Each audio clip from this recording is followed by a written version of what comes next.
জনপ্রিয় অভিনেত্রী মধুমিতা আবার বিয়ে করলেন।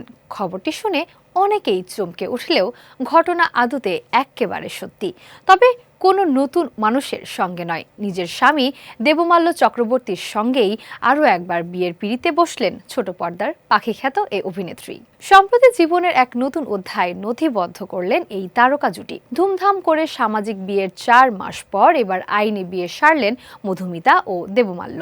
2026-এর 24 জানুয়ারি 4 হাত এক হয়েছিল মধুমিতা ও দেবমাল্য চক্রবর্তীর।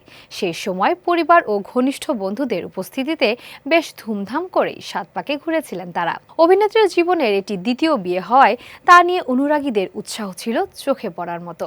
সামাজিক নিয়মে 4 মাস সুখে সংসার করার পর এবার নিজেদের সম্পর্ককে আইনি সিল মোহর দিলেন দুজনে। আইনি বিয়ের এই বিশেষ ও মিষ্টি মুহূর্তের কোলাজ সামাজিক মাধ্যমে ভক্ত অনুরাগীদের সঙ্গে শেয়ার করে নিয়েছেন অভিনেত্রী। অত্যন্ত মনোযোগ দিয়ে আইনি খাতায় সই করেছেন মধুমিতা, আর পাশে বসে সস্নেহে তা দেখেছেন দেবমাল্য। কখনো আবার আদুরে পোষ্যকে নিয়ে পোজ দিতে ব্যস্ত দুজনে।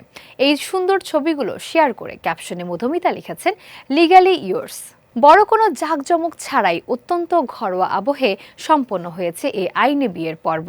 এই জুটির মধুমিতা দেবমাল্যের এই নতুন শুরুর আইনি সাক্ষী হিসেবে উপস্থিত ছিলেন তাদের পরিবারের অত্যন্ত ঘনিষ্ঠ সদস্যরা।